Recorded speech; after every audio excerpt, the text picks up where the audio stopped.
Ryan Maddox was 26 years old and had been drinking 2 cans a day since he was 18. It wasn't an addiction in the sense that the word carries. It was routine. It was functional. It was the thing he grabbed from the refrigerator before his morning shift at the construction site in Phoenix, Arizona, and the second can he opened on his way home at 4 in the afternoon. He didn't think of it as a habit. He thought of it the same way he thought of coffee, something that kept the world spinning at the right speed. In 8 years, Ryan had consumed approximately 5,800 cans of energy drink. He had never had a documented heart problem. He had never fainted.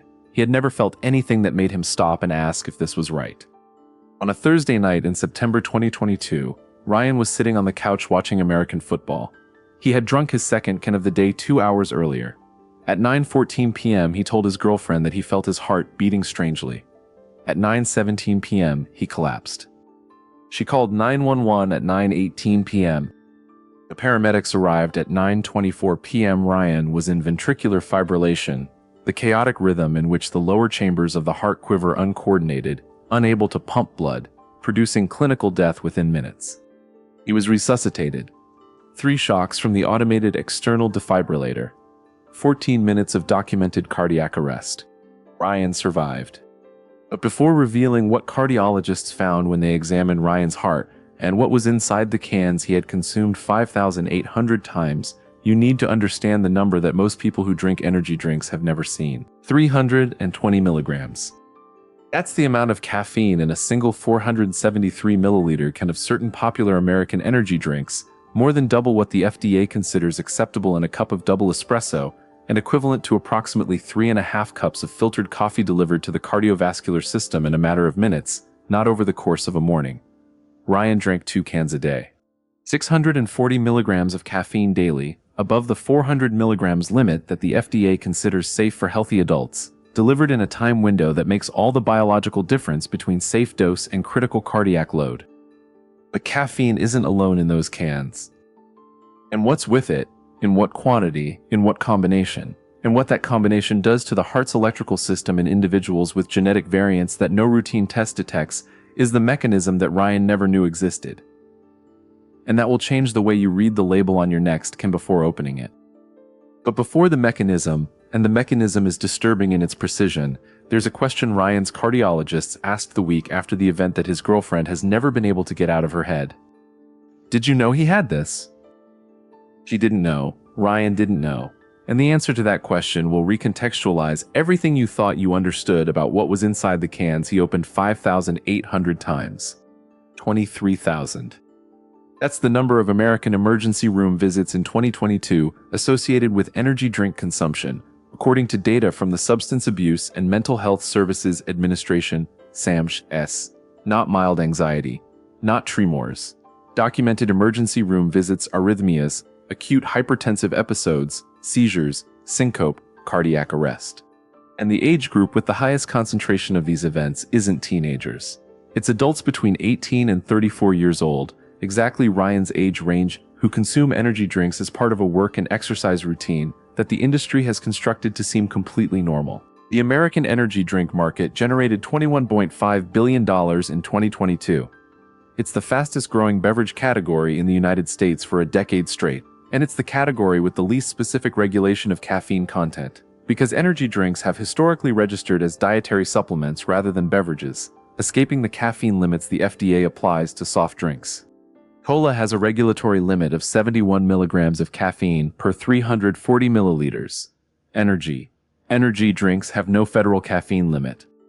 This regulatory distinction, this decision made in the 1990s when the energy drink industry emerged and chose to register as a supplement to avoid soft drink limits, is the reason Ryan was able to buy and consume 640 milligrams of caffeine a day for 8 consecutive years without any packaging being required to say that this was above the FDA's adult safety limit.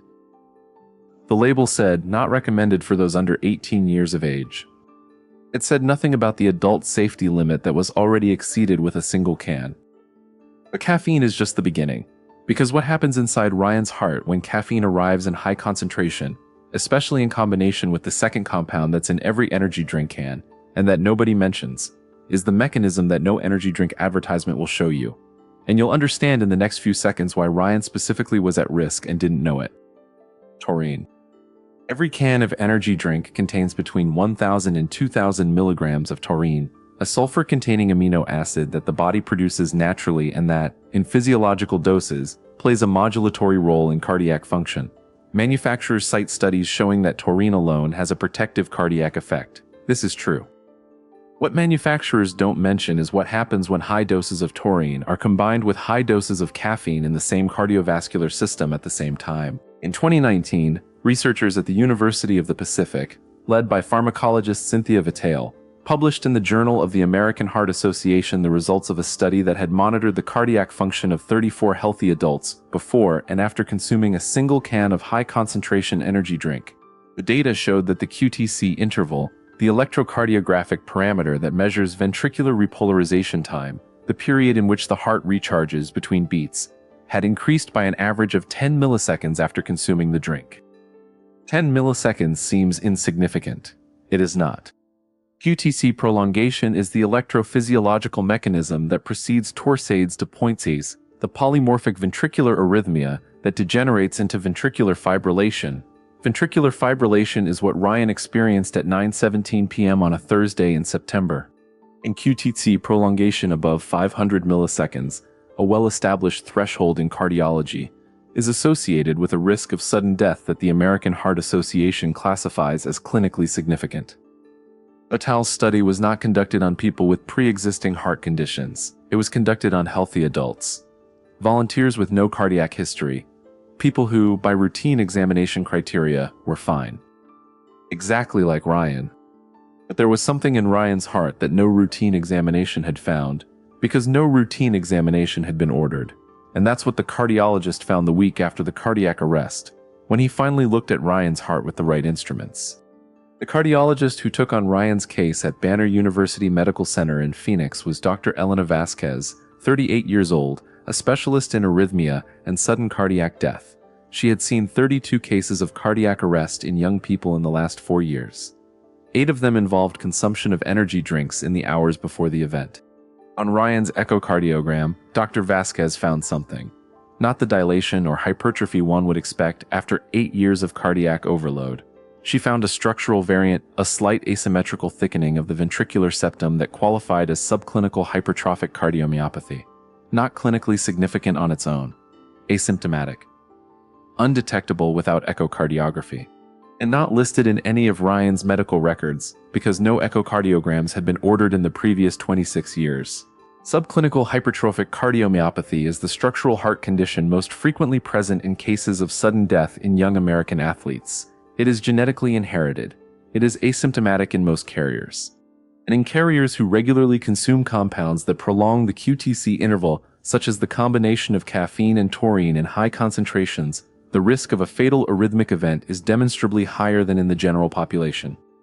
Ryan didn't know he had subclinical hypertrophic cardiomyopathy. His parents didn't know. The occupational physician who had performed his pre-employment medical examination 2 years earlier hadn't ordered an echocardiogram, because echocardiography is not in the pre-employment medical examination protocol for construction workers without cardiac complaints. And the energy drink Ryan bought at any gas station for $2.85 didn't mention that people with hypertrophic cardiomyopathy, a condition estimated to affect 1 in 500 Americans, most undiagnosed have an increased risk of fatal cardiac events with high-dose stimulant consumption. 1 in 500, 320 milligrams of caffeine per can. No warning on the label, no federal limit. And the most disturbing piece of information in Dr. Vasquez's report wasn't what was in Ryan's heart. It was what was in his medical record before the event. Absolutely nothing, because nothing beyond the basics had ever been requested. Ryan's instinct wasn't wrong. The energy drink worked. The caffeine produced the alertness he needed to operate heavy machinery under the Phoenix sun at 6 in the morning. The taurine reduced the perception of fatigue. The product did what the label promised. What the label didn't promise, because no American law required it to promise, was that in people with a structural heart variant affecting 1 in 500 undiagnosed Americans, the combination of high-dose caffeine with high-dose taurine produced QTC prolongation sufficient to trigger ventricular fibrillation in a heart that already had less electrical safety margin than the heart of a structurally normal adult. The instinct to stay awake and functional created the daily exposure to the compound that, on a Thursday night, turned Ryan's heart into a chaotic trembling chamber that couldn't pump blood. The drink worked for 8 years. On the 8,001st day, his heart couldn't keep up.